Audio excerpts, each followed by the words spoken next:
Welcome to the Circus of Wayward Wonders. Welcome to Roll for Combat, Three-Ring Adventure. Hey everyone, welcome to Roll for Combat, Three-Ring Adventure. I'm your GM and host, Stephen Glicker, and in this week's episode, it's time for them to put on the circus, and I'm sure nothing is going to go wrong. So one thing I want to mention is that now they're level 12, something new is occurring. They're using their abilities in ways I've never seen before, where they're basically mixing and matching all their special abilities, and I have to come up on the fly with the decision of how this works. It turns out that I'm actually getting some of these wrong because I'm trying to make the game continuously flow. And one of those is the ability for Darius to teleport. One of the new things he's been doing, he's been teleporting onto creatures and then grappling them and attacking them and punching them. So for those who are curious how this works, I found out officially that this is not right. It actually doesn't work this way. First of all, you can't actually teleport onto a square that has anything else, which means you can't teleport onto a square with a monster. Now, you could teleport right above the monster and then fall on top of it, but you can't teleport onto a monster. So if this ever happens in your game, now you know. And of course, we're talking about Pathfinder. The other thing is that if you teleport onto a monster, the very first thing you need to do is a grapple check if you want to actually stay on the monster. And that's an attack roll, by the way. And then if you want to stay on the monster every single round, you have to continuously do a grapple check and your very first action, which again is an attack. So what he's trying to do, and which actually he's gotten away with quite a bit, is that he likes to teleport onto creatures, stay on top of them, and just beat them senseless.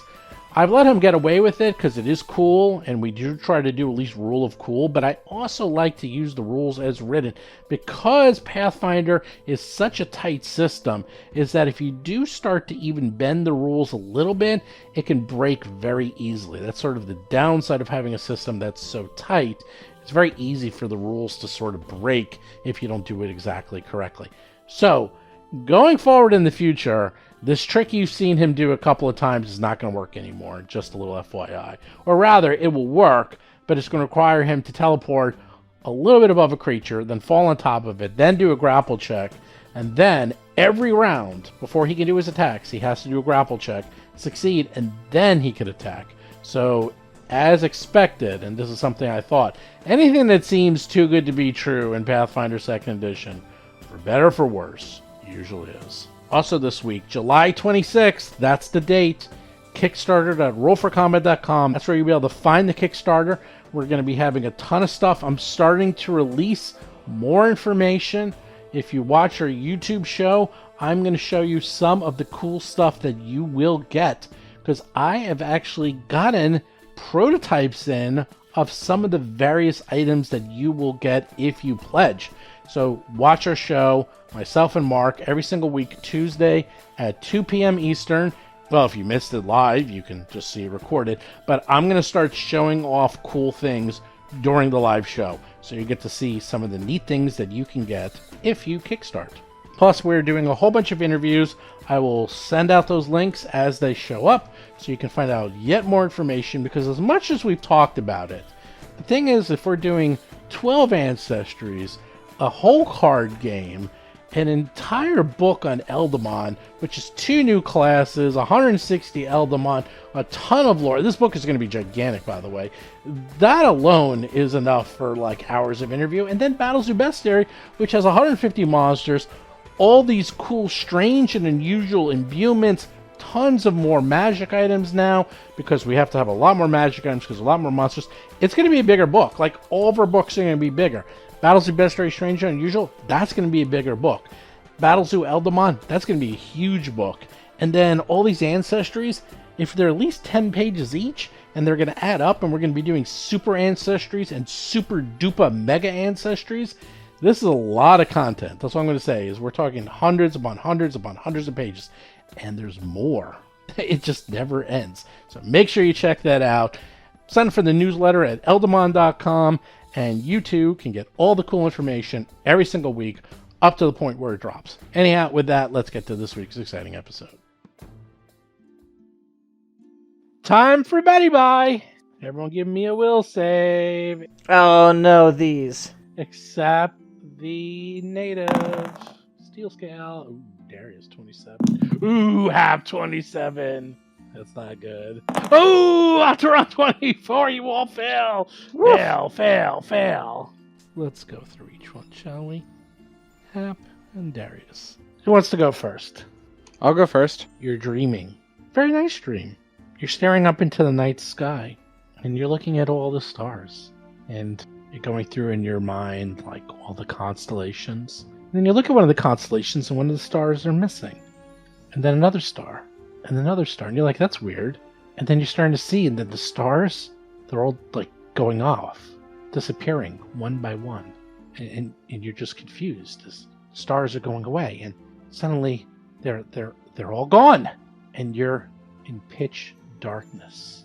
And you're overcome with fear. And then you wake up.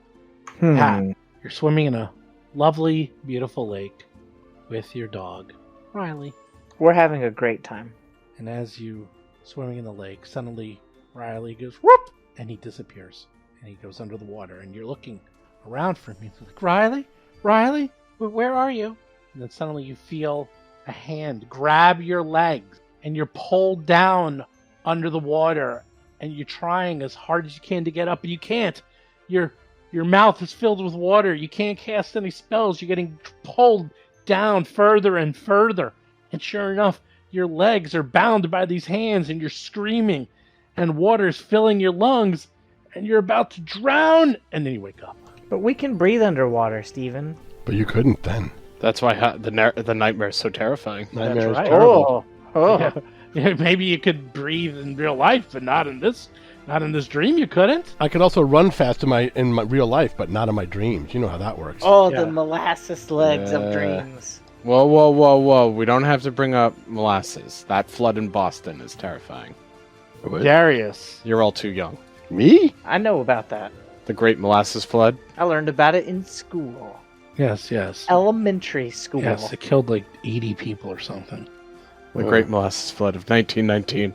Oh, fuck. Was it Chicago, I think? No, Boston. Oh, Boston. Darius, Hmm. you're tied to a tree with Cat, having a good old time. Wait, Cat I'm goes- tied to a tree? Yeah, you're tied to a tree. And Cat is not. Oh no. Oh, no, she's just teasing you, having a little Oh, fun. God. Oh, God. yeah. Oh, yeah, that's right. It's one of those dreams. And then Cat goes around behind the tree, and you hear her laughing, but it disappears. And you're like, Cat, come back. You're pulling at the ties, and you can't get free. And then suddenly, a lightning storm appears above you. And you're like, Cat, this isn't funny anymore, Cat. And then suddenly, the top of the tree gets struck by lightning. And you're like, Cat. And then lightning strikes the tree again.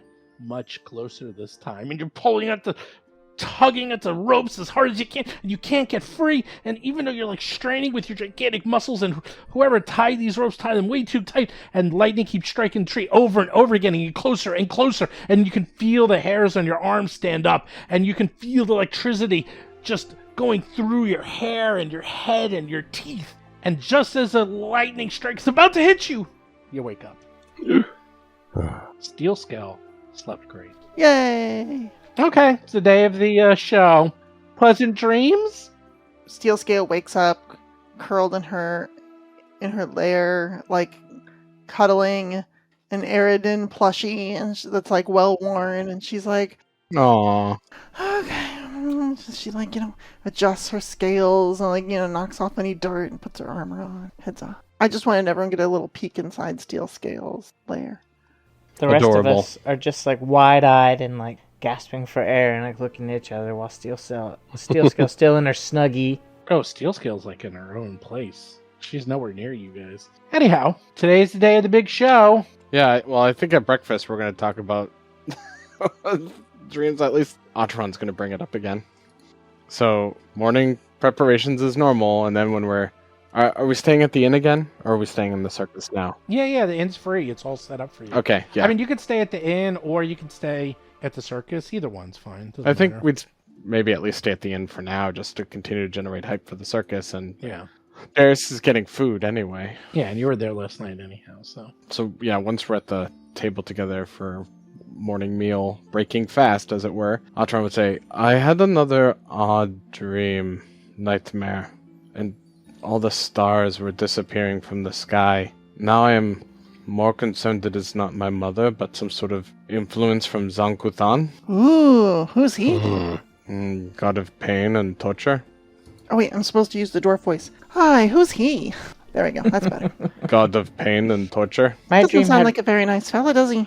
Well, no, but certainly of survival. He used to be a different person, but he journeyed into the darkness between the stars and came back twisted and malign, so I grew up in the Dal, which is... I don't understand what that would have to do with a flood. I dreamed about lightning striking a tree that I was tied to and couldn't escape. What? me and Riley were drowning. Like me? Did it slowly rise over your mouth and nose and... No, we were having a good time at first, just swimming and playing and splashing. Oh, But then we got pulled to the bottom. this is odd. Bad dreams happen. Let's try not to think about it. Not to us. That... Bad dreams happen to other people. Bad dreams happen, yes, but this is... I am concerned. I wonder if it's the effects of the welt or whatever corruption is happening. Or perhaps the hag using the welt? The hag. Let's talk to the Steel Scale. You didn't have any... Steel Scale. Emer, you didn't have any bad dreams? Oh, Steel Scale. Oh, where is she? She's the best dragon hero ever. What? Bad dreams? No, I slept just fine. You've never really had bad dreams? I mean, I wouldn't say never, but not often, no. We should ask some of the circus folk what Oh, they yeah. felt. Yes, that is a good... It's not like if it was my mother, they would know Steel Scale or Emer. Yeah, let us see at the circus. So, Atron will make quick work of breakfast and head to the circus. They do have to get ready. Sure. You go back to the circus. Everyone's been hard at work. Looks like not a lot of people have slept. The tent is up. Everything's ready to go, more or Does less. anyone who did sleep report having nightmares? And one or two of people said they did have kind of strange dreams. That's it. Well, since it's the day of, let me put up a few tents. How many do we need? You said we need 3 of them. Circus, or for the sideshow, and what? Well, as many as you can do. And if you need 4, then they can put up 4. I'll put up 4 tents then. 4 tents. It's What a- is that? It's a 5th level spell. Oh, what spell? It's the heightened version of hallucinatory terrain. So I can create an illusion that causes natural terrain to look, sound, feel, smell like something different. And the 5th level version means you can create illusory structures. So it's not really there, it's just like a beautiful illusion. So if it rains, is it going to go right through it? If it rains, you're going to get rained on. Well, Yeah. no, but that's the thing, is it interacts like everything. So like it's really there as long as you don't question it. But the rain doesn't know. But it looks, smells, and So everyone's feels. really wet. They just don't know it. They don't know that they're wet until They don't know they're soaking wet until they leave. And then they're like, why were you soaking wet? But here's what I want to know: like, if it feels correct, then that means that Yeah. there is like a physicality to No, it. I imagine that the if you're- rain would. There's a would go. false No. sensation of tactile that would happen to the mind if they're tricked by the illusion, but it's not going to stop rain. Yeah, it doesn't Yeah. stop anything. It's not actually protective. It just looks like a tent. This is brilliantly full of folly, so definitely put up illusionary tents, and no one will question it, and then we'll see if it rains. Yeah, Yeah, of that's the course. real question. As long as it doesn't rain, no one will know. I mean, the thing is, it's a 5th level spell. It's not exactly something easy to cast. You know, That's why you're doing 4 of them. that's why I'm doing 4 of them. Well, this is the thing. If it rains, it'll look like it's hitting the tent. It looks like it's working, but it's not. We'll see. I have questions. People inside will be like, sure is breezy in this tent. Hey, it's very well ventilated. I always felt like a good illusion would interact with like the rain or the fog. Like if a fog rolled in, it would go around the illusion, you know? I've always felt that way. Maybe, but like the fog doesn't know it's an illusion. It doesn't have a mind to be tricked. Well, the rain doesn't either, but like Yeah, well, that's why, like, I think there's some illusions where you can adjust at will, so there needs to be a purposeful thought to adjusting them, or Maybe programmed illusions and stuff can do that. Yeah, that's why I've never really liked illusions, because it's hard to grasp. They're all good until they're tricked.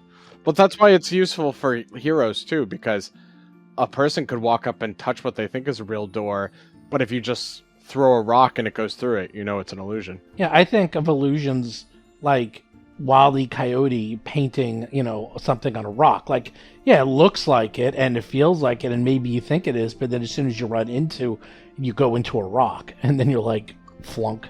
I think of it like hard light from sci-fi, where they use like lasers to interact with things, even though that doesn't make a lick of sense. Well, you see, I don't think it's like the holodeck on Star Trek, because those are real, even though it's holograms, but they actually have substance to them. Do like a diet version of the holodeck, and I would like to create an illusion of Moriarty, because what could go wrong? Oh my god. Well, you could die in the holodeck. That's why they have the safety protocols, because that's the weird thing. It's real. It's not even. It's like, oh, it's a hola. It's like, no, there's no hola. It's actually there. It's using actual physicality. Anyhow, it's force fields. It's light and force fields. Light and energy and focus and magic. All right. When Wile E. Coyote, our patrons bring this up, when Wile E. Coyote painted stuff on the rock, like, the Roadrunner would go through it. Because they believed it. Yeah, so if you believe it, like, I feel like it'll block the rain for you. For you, but that doesn't mean that you don't get wet. Is anyone more confused about this than when we started this conversation? Oh, this is a confusing conversation. Well, yeah, at least for the dreams aspect, I guess Atron would try to note down a few of the details of the weird dreams people had. It's similar. You talk to a few people. They had vivid nightmares, just a few, but they all seem to be similar with water, hurricanes, rain, lightning, something about storms. It's very stormy. So it's all Gozra related. Yeah, is there anything I can make a check around here? Like, because these all seem like signs of doom to me. So, occultism? I don't know. I think we should go back to the Temple of Erastil after the show's over. You do a check, occultism. It's something, but yeah, maybe it could be anything. Like, maybe this area is haunted. Yeah, I really thought it was the hag at first, but now not. Yeah, in fact, it's weird. Maybe this area is haunted. Maybe there's just so much negative energy in this town that it's causing this, and that other people don't experience it. Maybe you could ask around the town. Could be part of the welt. Could be part of the welt. It could be, you're not sure, but you're new to this town, so... Alteron will share those details with the others and say, not today because of the circus, but either tonight or tomorrow. I'm going to ask maybe the mayor and the priestess Frint about this. Frint seemed like a local historian. I'm sure she would know something. That is a good point, yes. Mm-hmm. All right.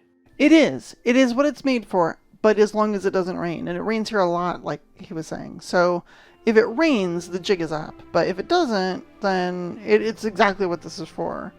I used it as a GM in Pathfinder First Edition when it was just regular hallucinatory. You didn't have the, make whole buildings clause, but I used it in First Edition to basically be like, oh, here's an old burnt out inn that hasn't been here for a while, and, an evil spellcaster person was trying to get the party to lower their defenses and set them up for an ambush, so they cast it on this old ruin to make it look like an inn, like a warm, cozy inn, and was like the innkeeper and welcoming them in and doing all this stuff. And then, waiting for them to, order drinks and take their packs off and, sit down and chill. And meanwhile, the whole place was getting surrounded by baddies. And then they dropped the illusion, which, of course, made everyone fall off of the chairs that aren't really there and onto the ground. And then we rolled initiative as they were surrounded. So, I mean, it can work, but... let's see, before walking in there, the druid is like, boy, this land is parched. They could use some rain, and summon rain, and it's going to show up in 10 minutes, and then they go in there. It might have been like, oh, the jig is up. Why? Because it starts to rain. And you're like, okay, so, well, it's raining on your head. Aren't we inside? Yes. So it just depends. I think it's perfect, and actually I'm looking forward to the shenanigans that get caused when you create all these illusionary tents, and then it does rain, and people are like, what the heck? I think it'll be funny. I'm not looking forward to that. We're going to have to put up some tarps. and they can just become part of the illusion. I mean, that's the other thing too, is if you can just like put the basics up, it doesn't have to look Yeah. awesome. All right, Steven, we're going to put up some poles with tarps to block the rain, Oh and my then make God. the illusion. In other words, like, it doesn't have to look awesome. It can just be like, here's the big canvas tent, and it's, sure, good enough, and then maybe kind of sloppy, and then the spell will make it look, like, super nice and painted and awesome and whatever. So Yeah, it'll still save us time, but it won't mean people get rained on. We can put up, like, the worst possible. Yeah, what is that? Can you blind people with this? Like, you're in a black building, like, and you just exclude us from the spell, and it's a... I can't exclude anyone from the spell, and the casting time is 10 minutes. Okay, not a combat spell. No, not a combat spell. But I figure, like me and Vanessa were talking about, I figure we can just put up some, like the quickest, shoddiest, like, tarps to... Right, to prevent rain, and then just make it look real nice. That's a Yeah. perfect way to do it. Yeah, I think we'll just do that. I'd hate for 4 casts of a 5th level spell to do absolutely nothing. I'd be real sad about that. Especially since I've been holding onto this the whole time, and it's some very genie magic, you know? I wonder, since it is a 5th level spell, do you think it would do bleachers and stuff if we needed it? Well, it would look like bleachers, but people would then try and climb them and fall. Well, would they though? Because it feels like bleachers too. Yeah, because you can trick their minds, and so they think that there's bleachers there, and it... Oh, but they're just standing where they are. Yeah, or whatever. I mean, I don't know, why couldn't they sit on it? It's not real. Yeah, but it's not like a hologram. It's not like... Yeah, it is. And that how so your spell caused people to hover? Well, I'm sort saying of. So, like, maybe, yeah. think of it this... If I believe you make a ladder, and I believe in the ladder, can I climb the ladder that's not there? Oh, I see what you're saying, because gravity still exists. Versus if you just make an illusionary wall, and I, like, walk into the wall, and I ran into it, and I'm like, ow, my nose hurts. Ow, my nose, right. But I didn't break the laws of physics. I just believed that there was a wall there. Correct. And you sense the sensation of not seeing past it and bunking Back. your nose. But then the sensation of sitting 10 feet up is not possible because you can't sit. Are you having a York peppermint patty? Yeah, that's true. Uh, Yeah, because you just fall, and you'd be like, why can't I sit on this bleacher? Right. Unless the spell does the thing where as soon as you try to climb, you believe you have done it and you're sitting 10 feet up, but really you're standing next to someone next to you. I like what Hedron was talking about, how shadow illusions being semi-real. That's how I always pictured it, as like semi-real illusionary magic. Yeah, well, that's the shadow in shadow magic.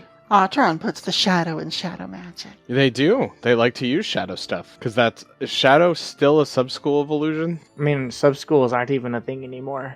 Okay, so maybe it's just the descriptor? I have shadow illusion spells prepared. Let me check. Yeah. Well, you know what we could do? We could put up a crappy tarp, and for bleachers, we could just set up a whole bunch of buckets and make them look like bleachers. Well, Shadow Blast is an evocation. Do I have any actual shadow illusion? Probably not. It's alright. We can use literal pieces of trash and make it look nice. That is true. You could put a big pile of trash and then use your spell to make the trash look and feel like, That's true. Yeah. bleachers. Yeah. Of course, if we need bleachers in those 4 tents. Usually sideshow tents aren't like that. They're just you gather Yeah. and you watch a weird little show. Yeah. And that's how politicians were made. So let me get this straight. You're taking garbage and you're turning it into... We're not taking Not garbage. really. No, we're just discussing what we could do.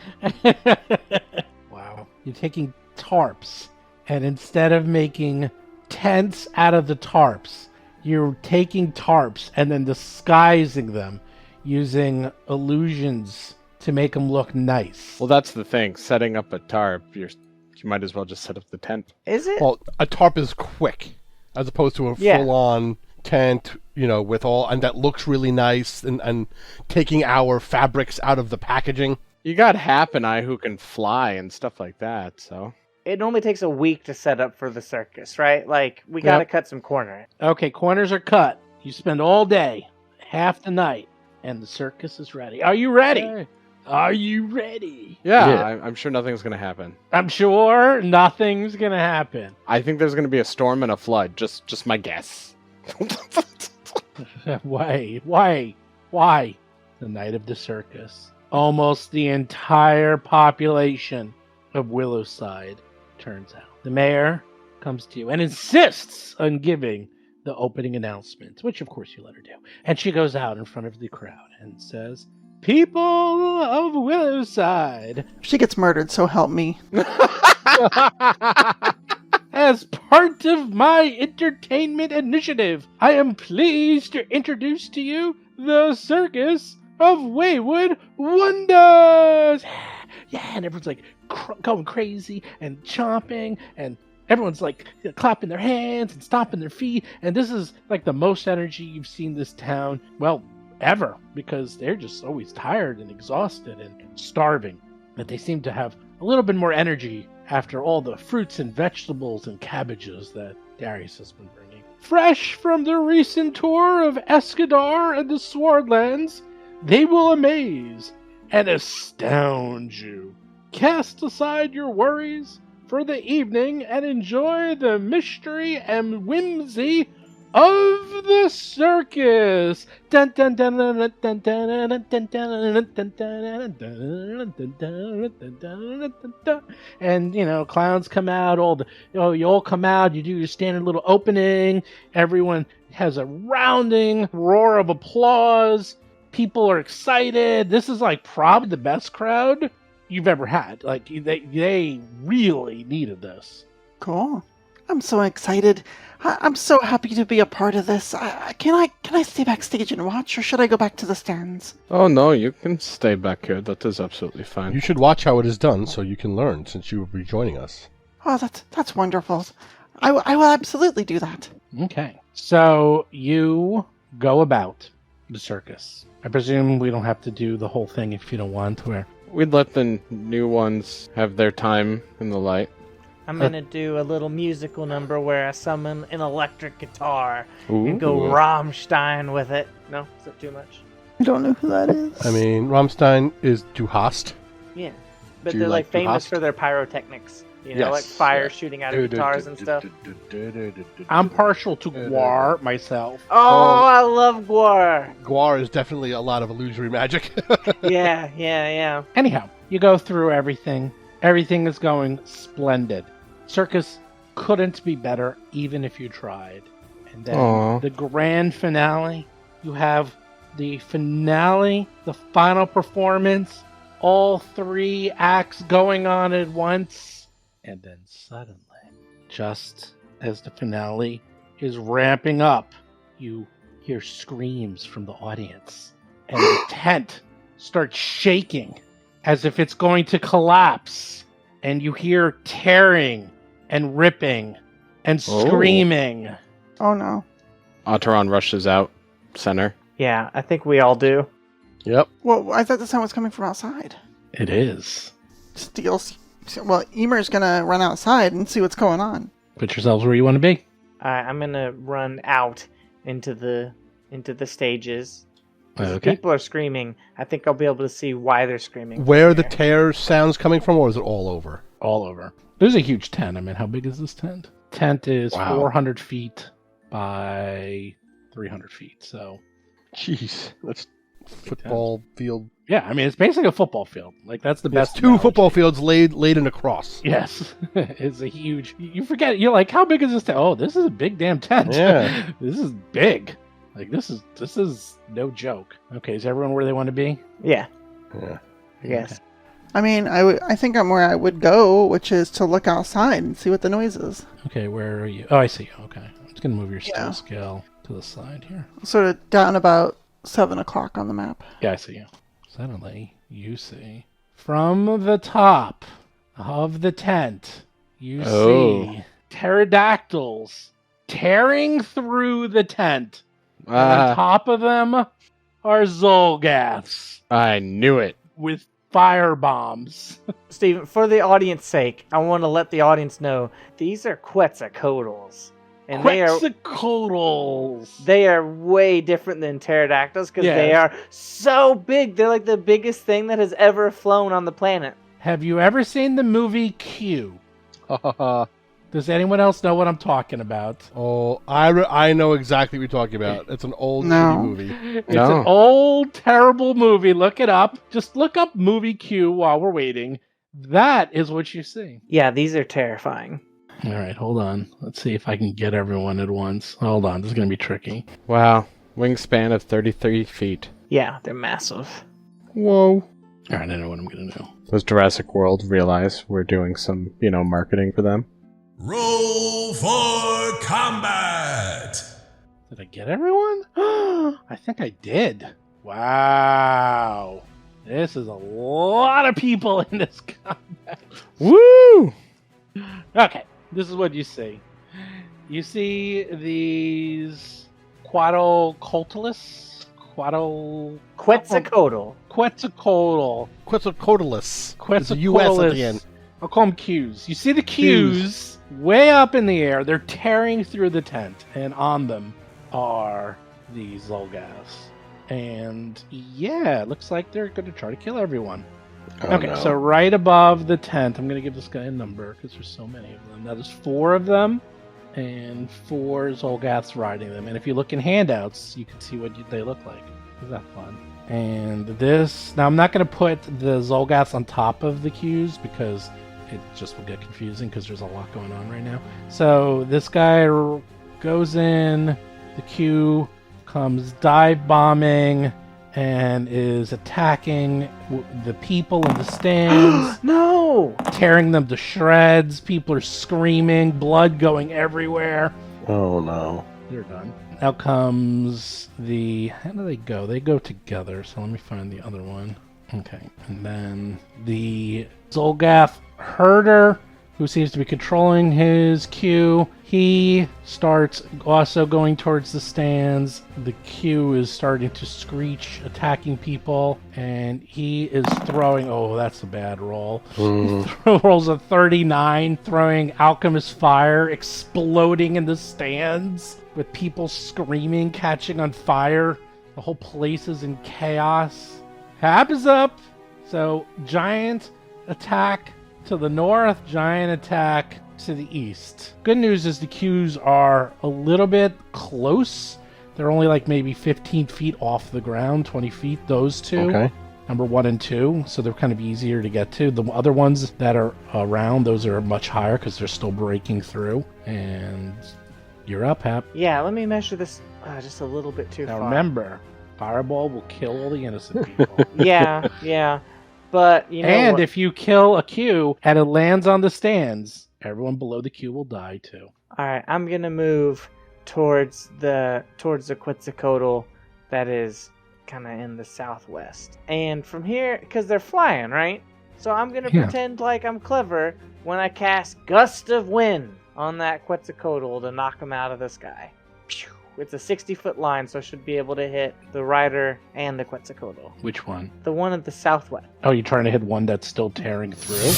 Yeah, I'm gonna knock him down with a gust of wind. Maybe they'll like roll down the side of the tent or something. Okay, well they're going to get cover from that attack, so they're going to get a plus to their fortitude save. Because they're still getting through, so you're actually more like hitting the tent than really hitting them. Well, I'm gonna aim it for them and see if I can push them out. And as I said, they're still going to get some cover. Yep, let's see what happens. Because if they feel this, it'd be cool. Oh!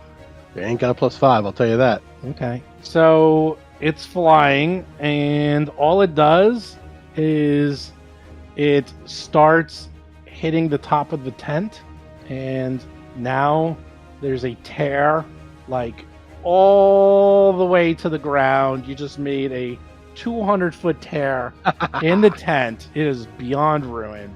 Oh, I didn't push it 30 feet out? Sure You did, but a Quetzalcoatl, you're pushing it. Okay, you push the wind, it is grabbing, and as it gets pushed away, it's pulling the tent with it and tearing it up to shreds. So yes, It's pulling the tent, it's getting knocked on the side, it then lands into the tent, pulling aspects of the tent down. Like, you knocked a elephant that was trying to break into a tent off, so now it hits prone, it's falling into the tent, tearing it and pulling it down on top of you. You see how that goes? So you did exactly what you wanted. I'm going to say this whole side is now covered in tent. I'm going to draw how much of this area is in tent. So is it more toward the outer perimeter of where the tent originally was then? Is it like fell and rolled down? That whole area is now just like its little tent is collapsing. And they will take some damage, but they're gone. You can't even see them anymore. Yeah, I got a nice 2d6 of damage for it. Okay, give me the 2d6. Don't spend it all in one place. It's 10. 10 points. Plus any falling damage. yeah. The tent is cushioning their fall as they go down. Okay, that makes It'll sense. take some, but this tent is designed to hold a lot. Gotcha. Okay, anything else you wish to do, Haps? Something happened to them. You don't know where they are. That's 3 actions. As usual, you helped out, sort of. Just call me Steelskin. I mean, Hey, It worked. Kind of. Who's up? Emer is. So what's outside? So there's all this ripping and stuff, and Emer wanted to go outside and take a look because she was pretty close to the exit. So what is happening outside? You can't see anything because they were all attacking from the top of the tent. Okay, but there's not like more Zolgaths outside or anything like that? No. They were all at the top. And as you're here, suddenly you start seeing the tenting getting torn to shreds. You hear screaming. It starts collapsing. And you see one of these queues literally, it's like a slide, like the kids would go on, like, woo, like going down the side of this tent, like bringing it down with it. And then you see a big slam as it hits the ground. All right, so I can see it outside then as it has slid down? Yeah, it's kind of slid down and it's like on its side. That is so cool. Guess what we're going to do? We're going to use that to our advantage. Okay, so Emer is going to start running up to it as fast as she can. Let's see, I can go 30. I can't even get that far. It's going to be so many. And this is all difficult terrain. That's fine. I'll stay outside of it. Yeah, I feel like this is mine to fight now. So we're just going to spend this round prepping. Emer is going to see the giant flying dinosaur, and she's going to shout, "You, Zolgath, have destroyed the circus tent. I will avenge the poor people of this town, for I am Steel Scale!" And she will spend an action to transform into a giant dragon, because that is cool. And then she'll spend another action to make her clothing look back like armor again. And then for her third action, she's going to try and enact her overdrive and put her armor in like super mode. Oh, yes! Okay, so I rolled a nat 20 on my crafting skill for overdrive, which means it's a critical success. So I have just gotten the maximum efficiency out of this armor for the next minute, dealing an additional 7 points of damage. And that's the end of my turn. Darius! All right. How far away is number 1 Quetzalcoatlus? I can move 45 feet. Yeah, you can get to it, sort of. Yeah, sure. Well, I'm going to use Abundant Step, so I'd also like to go on its back and teleport to its back. You sure like doing that. I love it. Yay, we set precedents. Nothing personnel, kid. So there's that heartbeat. Oof. Boom, right on back. Behind the Zolgath trainer person rider. I then grab the Zolgath. Hold on. Mm-hmm. You're going to keep doing this. I need to figure this out. Because mount only works if they want you to be on it. I am not on it. I mean, I'm not on it because it's asking. Oh, I know. That's what I'm saying. So you're you actually... tell me what I got to do to... No, I actually don't know what would happen. Is it big enough to carry 2 people? Yeah, it's gigantic. Okay, then I'm on it. I mean, I may not be... I mean, when it gets its turn, it can probably throw me.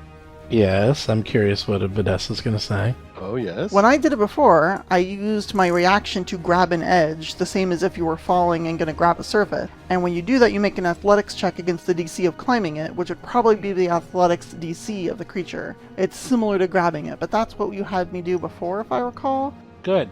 Do that. This will And be then and then you're holding on to it more like an object rather than a creature.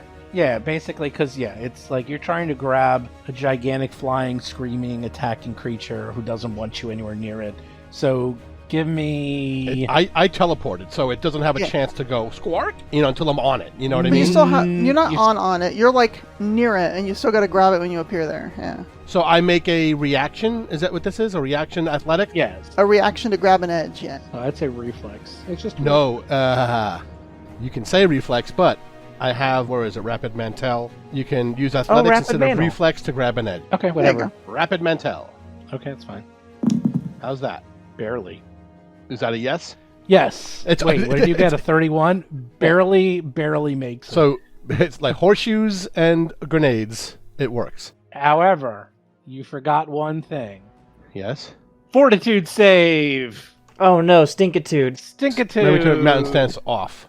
That's right. No more mountain stance. I'm not on the ground. There's a 41. Oh, You're the fine. smell is welcoming. You're fine. Okay, I will say you have it. I'm on it, and I grab it with my meaty thighs. Yes, you're on it, and the herd guy's next to you. He's on it too. Great. Now I grab him. Okay. I don't think you can grab two things at once. Well, Rapid Mantel lets me pull myself to standing in the same action. So, sitting. Okay, I'll say you have to kind of let go with your legs because you are not an octopus or a monster. So you can use your grab, but it's going to try to buck you next turn. So you try to grab him. It should buck me immediately. I would do the same. I don't like some people on my back. No, he can't go because... actually, he could, but he doesn't have a buck reaction. So when he goes, Right. he'll try. So he'll go on his turn. What are you trying to do? You trying to grab this guy? So I'm grabbing him. Is 27 enough? Probably not. Against his... Fortitude. You rolled a defense. 3 on that. No, that is not enough. I will spend a hero point and try again. Oops, wrong button. Oh, that was an 18 on the die too. What a shame. I mean, 18 plus whatever my thing is. Nope. Roll again. 34. Hey, that's better. Better. Sure, you grab him. Great. And now I throw him down to the ground. Where here, right where his little icon is. That's another. Well, that's another action though. Yeah. So it's 1 to teleport, Right. 1 to grab, 1 to Right. throw. Okay. Wow. This is a power play. What do you do to throw? I roll the athletics against his fortitude DC again. Okay. But that's an attack. So it's -5. What? Technically, the rolling throw isn't an attack. It's just an athletics check. It's Really? weird. It doesn't have an attack trait. And it doesn't say make a grab again. It says make an athletics check. It's technically not an attack. This is one action. You have a creature grabbed or restrained, and the whirling throw happens after the grab. So it's one action to grab, one action to whirling throw. Okay. How far do you throw him? 30 feet. Cool. 1, 2, like out and down. So like here, and then he also takes the fall damage. So I rolled a 41. Did I succeed or critically succeed? What's it against? Fortitude DC. Yes, you critically succeed. Ooh. Cool. Excellent. On a critical success, you throw the creature to desired distance, and it lands prone, and it takes 2d6 plus 4 damage. Okay. You can roll the damage. And there's a damage. It takes 10 plus any falling damage. Are you done? Now I am done. Looked cool. Didn't take that much damage though. It did look cool. Yeah. I don't care about having took it down. He's off of that bird. It was very heroic. Atron is up. Yeah. Otteron moves 25 feet because they're heading towards number 2? Yeah, that's over on the east side of the tent. But they look north to the Quetzalcoatlus number 4. That's in between the stands. It's not in yet. You see it like poking its head and it's ripping the tent apart. They didn't go yet. They're still in the process of tearing through the tent. Okay. Then number 2 though is attacking people. Number 2 is eating many people's. Yeah, okay. So I will focus on number 2 then instead. Otteron gestures a hand over their face as they start chanting Phantasmalish Gilokosh, and a spectral shadow of their face rises up and flies forward at the Quetzalcoatlus as Otteron casts Phantasmal Killer at it. We'll save DC 31. At the flying creature. Yeah, number 2. Okay. Ooh, it fails. Takes 8d6 mental and is frightened 2. Okay, 25. Nice. I was really hoping for that crit fail. Mm-hmm. Oh well. Alright, that's the end of my turn. Hey, Frightened 2 still a big deal. Yeah. Okay. Number 4 breaks through and is having fun just flying over these people and firebombing them, eating them, the whole 9 yards. So everyone's dying. And let's see, now the one on the ground. The one on the ground. Okay, now they fell. So he's gonna get up, the Zolgath, and he's gonna get on his Quetzalcoatl and issue a command, and then yell for it, and they're gonna take to the air. What? What? They were just on the ground. I know, They get but 6 actions, baby. They get 6 actions. Wow. Yes. cowards. They're separate. Each of them are different. They're separate. What? No, they're separate creatures. Yeah, separate creatures, looks like. Yeah, they each get their own thing. These are special mount rules. They sound special. They are. Because mount rules kind of suck, but they get special ones. So, because otherwise this would not be this would be over very quickly, this fight. So, this guy, this Quixocoatl, is trying to go up and maybe enter something else, like one of the other tears or something. So, it's now like up in the air again. And back to number 1, who's on the ground. He gets up. Says something, rawr, rawr, rawr, rawr, like to somebody, you don't know what. And what's he gonna do? Pull out his short bow and fire at Darius. Cool. Does the Quetzalcoatlus give me cover? No, that's not how it works. Do you have a special ability that gives you that? No, I'm just on a gigantic 15-foot by 15-foot monster. Yes, but he also gave it a command so it like dipped its wings so you can get a clear shot. Oh, the old wing dip. So you can see. He's like trying to, wait till it goes. Wingaling dragon. Does a 36 hit you? Sure does. That's right. 17 damage. All right. And he's done, because that was his whole turn. And now the Quixocoatlus goes. And you know what it's going to do? He sees you on top of him, and you're on him.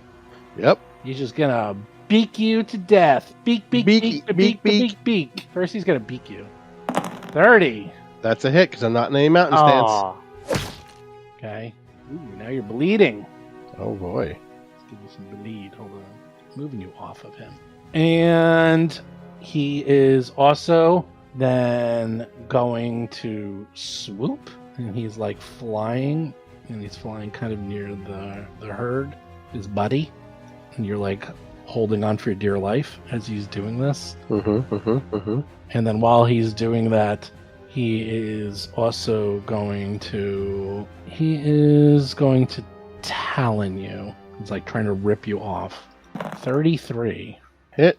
26 points of damage. And he can't grab you because he's out of abilities. Okay, the other one, the one that's on the guy who's frightened. He's just throwing more bombs at the stands and killing more people. And the Quixocoatls, like, they're just going across the stands. They're like literally just doing strafing, like a strafing maneuver, and they're just going and they're just clawing and biting and firebombing. You know what? It's like the Green Goblin. There's just explosions everywhere, and people are running for their lives. Hap, you're up. This is a disaster. Yeah. This is all so bad. Start murdering, please. Murder blast. Yeah, okay. So I'll pull out 2 motes of fire. I'll shape them into Chinese dragons so that they're beautiful. That one action to shape them for Inspire Courage. Inspire Courage. +1 to hit and damage. And then I'll fire them off as a level 4 Scorching Ray against Quetzalcoatl 1 and Zolgath 1, the ones that Darius is fighting. How far is your Inspire Courage right now? 60. Alright, so I'm out of it. Thanks. Alright, here's... Oh, and that 1 on the Scorching Ray, I'm definitely going to hero point that. That is a miss. Yeah, we'll definitely hero point that. Here comes another one. That's better. 33. By the way, these aren't Quetzalcoatls. They're elite Quetzalcoatls. Oh, no! Oh, Yeah. yes. They are. 33. Yeah. I haven't pushed this button yet tonight. Hit. Nice. Okay. You hit Darius. You too? better have. So, this is the 4th level version, so 29 points of damage. Did you do your 2 action? Of course. Okay, 29. Yeah, 2 raise is 2 action. Ouch. Darius, it smells like chicken. Okay? Finally. And then against the other Zolgath, he gets a Scorching Ray too. But only 1. That's right, only 1 Scorching Ray for him. And So 31 to hit him? that actually hits. Nice. For another 29 points of damage. Why is it 29? 2 action level 4. That did not explain to me. Why do you get to hit 2 with 2 actions? Oh, so for each action that you spend... Because it says make a spell attack against a single creature. Yep, keep reading though in the next paragraph. For each additional action you spend, you fire an additional ray. at a different target. Yeah. So you use a 2-action version and there's 2 rays? Yes. 100% yes. But why would you do that and not just... Why would you not use the one... Why would you not do that? I'm trying to understand why would you ever use the 1-action version? I don't know why you would use that. Because you've cast another 2-action spell and you're just trying to pump out more damage. In case you have other spells, yeah. Let's say you do a 2-action spell and you're hoping it finishes someone off and it doesn't and they're not dead and you're like, crap, and I need to finish them off. And you might use a 1-action version to just go pew and do a quick blast ray. So like a 2-action fireball and then a scorching ray? Why would you Yeah. use the 3-action version then? Of a fireball? No, of Scorching Ray. Maybe there's too many targets. I'm just saying, that's why you're asking why would you ever do a 1-action version? I'm giving you a scenario. I don't know why you're asking about hypotheticals that aren't happening. No, I'm just curious. No. I'm actually just curious if I programmed it right. Oh, you programmed this right. This is the way the spell works. Because you have to make an attack roll every time, I honestly would just have the damage for a single action because it's slightly lower and a 2-action and that's it. Oh, okay. Yeah, it's just a matter of like... Did I miss the 3-action one? That's what I'm asking. Oh, no, you didn't. No, 3-action is just roll another attack roll and do another bit of damage. Oh, okay. So I did program this right. Okay. Yeah, you did. I checked your math on it a while ago, and you did great. Okay. 29 points of damage. Yep, because of the Inspire Courage, that's 3 action. Oh, but Riley gets to go. He'll just move up. Right. That guy's on the ground, number 1. Yeah. Yeah, but all he can do is move up right now. Port save. Oh, I see. Port save. Oh, Riley, he got 26. It smells bad for his sensitive nose. Barely makes it. Oh, but he made it! Steel Scale is up. Steel scale! I was trying to see if I picked up a feat and I don't think I did. Okay, we're good. Alright, seeing her query get away, Steel Scale flexes her draconic muscles, and a little bit of magic sort of flows across her wings, allowing her to fly for a short period of time. Hold on, I'm looking for the button. Are you going to engage in aerial combat? I am. That's cool. Woohoo! So she gains a fly speed equal to my speed for 10 minutes. And the other cool part is, because I have speed boosters on my armor, when she went into overdrive, her speed increased by 5 feet, so she can now fly at 35 feet. So let's go after them. So she is going to spend an action to fly and try and start catching up with them. It's not super far, but she's gonna get there. That's 2 actions to channel wings and 1 action to fly. You slow. Yeah, speed 35 is so slow. Actually, it's not that slow. I have noticed, though, it's like all of the PCs are always like speed 25, 30, 35. All the monsters, speed 60, speed 80. I was like, damn, man, they can move. Those monsters are always fast as can be. Darius, good news. All right. You're on a Quaxicotl. Bad news. You're on the Quaxicotl. And it's ripping you to shreds. Yep, I will 2-action use Reflection of Stone. So I'll take less damage since I can't be in mountain stance. That's such Okay. a good play. Let me find... Is there a symbol we have? No. I'll put the shield on.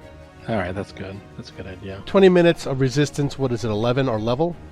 I don't know. Well, you're level 12. I put it in the handouts. Yeah, so you cast Stone Skin as per a 6th level spell. Stone Skin, I'll look it up. And then Flurry of Blows on this ugly bird. Your resistance is 10. Oh, it is still 10. Okay, great. All right. First shot. 25? 26? 26 because Inspiring Courage. 26 against a Quaxicotl. Miss.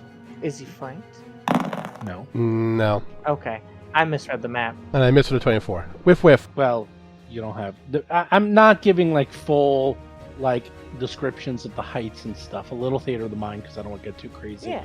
He's Yeah. high enough that Riley can't... Riley quite can't get bite him. Yeah. Oh, Riley can't bite him? No. Oh.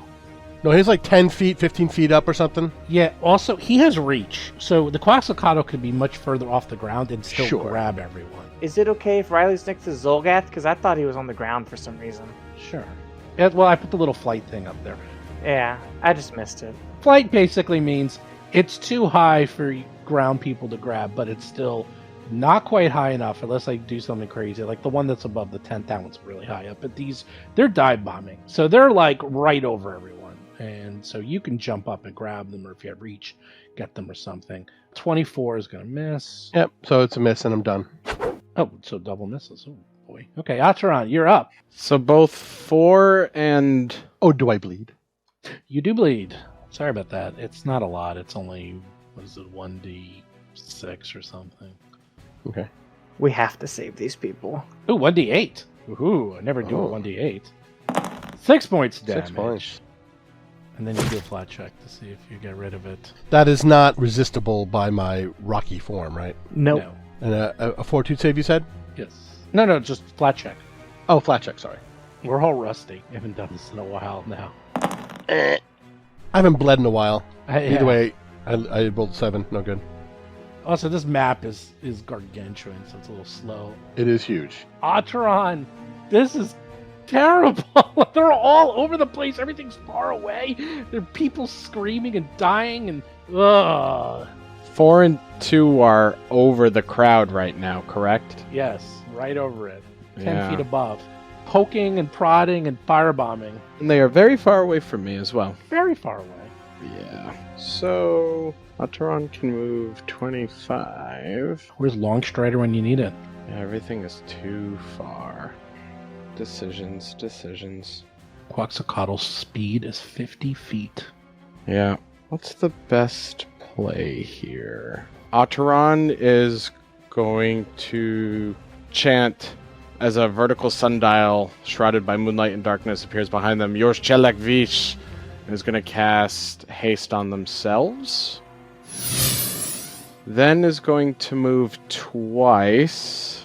So it's 25, and then I got to get a little closer because I want to get Darius within 30. So he's using 2 actions now to move. Great. So they're kind of in that center ring. They move closer to Darius after casting haste, and they spread their arms out wide. And as they bring their arms together, oh no, I did that wrong, didn't I? 2? I One. think you're out of action. Yeah, I am. Never mind. That's right. Quetzalcoatl number 4 goes. Bombs way. Let's kill everyone. Dun dun dun dun. Dun dun dun dun dun dun dun dun dun dun dun dun dun dun dun dun dun dun. Oh, you want to see what happens? You want to see? Watch. I'm going to show you what happens. Are you ready? Is everyone watching? Are you ready? Oh, I don't like this. Ooh. Fire burn. Boosh, boosh. Look at those bombs going off everywhere. Oh, look at that. Look at that. That bomb sucks. Wait, let me do a better one. They're like little tiny poofs of fire. How cute. Oh, there you go. Boom. Can I get an Antipode 3 in here? Is Luca and Marl available? There we go. Look at this. Look at those bombs going off. Oh, those people are dying. Oh, that's bad. Bad. Well, at least the food crisis is getting solved. Oh, God. Thanks. Half is dark. Gross. Why? Because they're gonna eat the dead. There's less mouths to feed. Mm-hmm. Thanks, Scarlet Witch. All right, I'm gonna say this Quetzalcoatl runs up and gets to the top of this tent area. By the way, this whole area to the side, everyone's like screaming as they're covered by the tent, so this is fun. Tears a hole, and now you can see this one too, number 3, as it's like it spent its whole turn just trying to get through the top of the tent so it can get to people. And now number 1 goes, "Hey Darius, you're right next to him." Well, I'm up, like, however high up the beast is. Correct. However, He gets to shoot me with his little bow. according to the rules, you are in every square of the Quetzalcoatl's. Oh, yes. You're in all 8 squares. 9. 9 squares. I miscounted. And if we're using 3D math, 9 by 9 squares. Oh, God. 27 squares. I've become Ultra Darius. All 27 squares. You are Ultra Darius. Here we go. Kabadza longbow. Baby! Oh, baby! Yeah. That's a crit. 38 points of damage, although you did a little bit Yeah. off for the stone stuff. 28. Reload 0. Oh, that's a miss. 17. And then shoots again. Right across. Wow, those were bad shots. The other ones were terrible. Oh, he crit once, so that's good on him. I know. And Quetzalcoatl. Quaxy. We're going to call him Quaxy. So Quaxy actually has a thing it's going to do. 35 as it tries to beak you and eat you. Alright. Take 13 damage. Okay, 13 damage. And then it's going and flying by Hap. Oh, don't come fly over here. Squawk. Squawk! And then while it flies with you, it's actually doing a drive-by. So it's to see what it's going to do. It's driving by and then going back around because that area is like totally collapsed. It's going to do a beak attack at Hap. Oh, misses. Hey, 21 Missy. It's done. That's a 2 action. It's a flyby. It's a special thing they can do. They can basically swoop. They can fly and attack during any time during their movement. So they're fun. These things up. So this one, it's in the north side of the tent. This one's killing the ones the first one missed. So Oh, that's kind. Yeah, well, like the first one only took the bottom rows. This one's getting the top, the cheap seats. So this guy's killing all the top seats. I just throw a couple of crits in there. Let's throw a whole bunch. Wait, what? Oh. Oh, all those people are dead. Hap, you're up. Darius is kind of near you a little. Alright, well, the targets are all spread out, so I can't AoE any of them. So I'll do a sudden bolt on the Elite Quetzalcoatl. I'll do a 4th level sudden bolt. The one that Darius is riding. Okay. Darius should get a little bit of that. 37! Okay. Darius doesn't get any of it. How much is that? 20 points? Looks like 20... Well, what level did you do? I did 4th level, so I think he's going to take 29 points of damage still. You sure? It's a lot. It's a big number. Yeah. Well, she rolled 58, so 29. Oh, yeah. Okay, and then I shaped it into a beautiful bolt, so 1 action for Inspire Courage. Inspire Courage. +1 to hit and damage. Riley has 1 action, I think. Riley's going to take a bite. Chomp. Do it. You know, they taste bad. Oh! Ooh, they taste good. That's actually a crit. Nice. 37. 38. 38's a crit. Okay. For 15, 30 points of damage. They're done. Steel scales up. You want to get in the fight sometime? I'm trying. I was going for the one outside. Steel scales like, I'm coming to get you. They're gone. Everything's gone. You're outside in this tent by yourself. Well, it kind of makes sense because no one expected Steel Scale to actually be there too. I was also trying to go for the one outside, and it keeps running away, so I'm just chasing it. No, it didn't run away. It ran inside the tent. I know. I went to confront it, and it flew away, and then I went to fly after it, and it flew away. Yeah, just run around in circles like me. Use your teleport. Okay, I can fly 2 times, and I think I'm within range of it.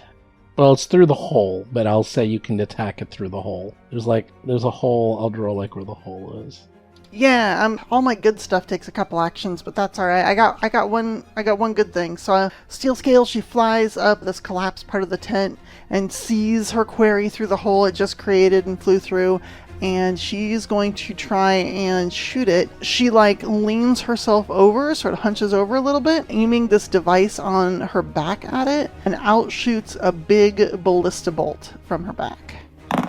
It's a back ballista attack against the flying creature, 32 to hit. Or 31, or 33 if I can hear half from inside. I think you were outside of the 60 foot. Yeah, it was also visual, so it's fine, but 32. And it has cover. But you still hit. Woohoo! Oh, that's not getting my overdrive bonus, and it's supposed to. So, oh no, it is. Never mind. I just looked at the wrong number. Okay, so a total of 34 points of damage, some of which is fire. As this big ballista bolt comes flying out of the dragon's armor and just straight into this Quexa thingy. Cute. Yeah. You hit it. Shunk. Good thing you hit it. It didn't miss. Because more holes in the tent. That's all you needed. Oh, the tent is sacrifice. Don't worry about it. Oh, the sacrifice is gone. The tent's done. I presume you're done. Darius, strangely, you're still on this thing. Because it's not trying to buck you. It's actually just beaking you to death. Slowly. That's fine. I now do a 3-action 1-inch punch. 3-action 1-inch punch. Okay. Here we go. 31. 31. You're trying to kill this thing while you're flying on it. You hit and do terrible damage. Well, it's 13 plus sonic and electricity, so that's 7. 20. Yes. 13 plus 7 is 20. Right. And then the plus 18, 38 damage. And then +1. 39 damage. Okay. Crunch! Cool. Are you done? That's 3 actions. That is a 1-inch punch. Oh, I bleed. Need me to bleed? Oh, yeah, you bleed. Hold on. You take 1d8. 4 points damage. flat check. Nope. Nope. Still bleeding. Atron. Oh boy. Oh boy, all right. Yeah. Atron carefully measures the distance in their mind, moving between the first and center ring with one move. Let me verify my measurements. Okay. They first spread their arms out as raven feathered wings appear, and I'm going to use life boost on Darius. Yay. As they clap their arms together, the feathers go flying over Darius, and then they turn and look at... Which number are you? Quetzalcoatlus number 3, and Ataran chants Yuchuki Chavashis, and is going to cast Agonizing Despair at it. Doing just the normal 3rd level version, DC 31 save. Which number was this? Number 3. The Quetzalcoatl. Yep. That's the 60 feet? Yep. You barely reach it. I do. I measured exactly. Well, it's up in the air. Oh, I did not. I could have moved a little further if it helps. Yes, you should move a little further. It does help. Yeah, I can. We'll move you up there. There you go. Don't know that I could have moved that much. Well, it's a crit fail. Yeah, Crit that works. fail. Yeah, crit fail. A target takes double damage, so it takes 28 damage, and it's frightened 3, Oh. which is good. I've got these agonizing despairs ready, so I can debilitate before I use the big spells. Good idea. Yeah, Okay, it's you hit it and it doesn't like it, and it's like good. and you're done. Yep. Okay, the other ones go. They're just going around in circles, killing. People are like kind of like getting out of the way, so it's starting to get a little. It's getting there's less to kill. So all right, the one that just got hit by Ataran does not like that, so they are going to let the Quacks go first. Quack, you go first. Rawr! Going to Ataran, and then we'll do a flyby and beak you. Then 30. I think 30 hits. Yeah, armor class 28. Okay, and you're bleeding for 21 points of damage. And as soon as it's also with you, so give me a fort save as you smell the smell No. of Zolgath. 29. You're fine. Yay! I took 10 apparently. And then while he's flying, it's actually going to stop here near you. And then he's going to beak you again. Oh, he misses. 17. Should be a critical miss. Yeah, I wish I had a critical fail thing for some reason. And now the herd guy goes. Hey guy. Guess what I got for you, buddy? He's going to throw a alchemist fire right on you. Miss. Still take 2 splash damage. Ah! Nobody makes me bleed my own blood. Throws another one at you. Up, that misses. Miss. Now they're bad at these. But better splash damage. Well, 2 points of splash damage. Oh, it's always 2? It's always Oh, yeah. Sorry, I was paying attention to the additional. No. It's always the same splash damage. So He's not mounted. No superiority for him. he is mounted. Oh, sorry. I didn't see. Yeah, this guy's mounted. Oh, this guy. The splash damage doesn't count for mounted superiority because that's not damage. It's Woo. indirect damage. Sweet, alright. So they're getting closer to you. Hey, look, the good news is number 3 is right over Ataran. Yay! Bad news is number 3 is right over Ataran. Hugs? And it's biting you. Yeah. He's throwing crap at you. And Steel Scale, one day we'll get into the fight. One day. It keeps flying away from me. Well, it's hanging out with Ataran. Yeah. If you attack them enough, they'll come at me. I shot it? There's 150 feet of movement. Yeah, it's crazy. That's ridiculous.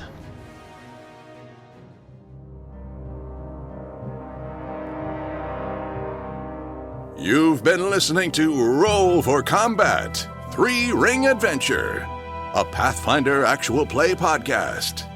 If you have a question or comment for the show, please visit us at rollforcombat.com. You can also find us and play various games on our Discord channel at discord.rollforcombat.com.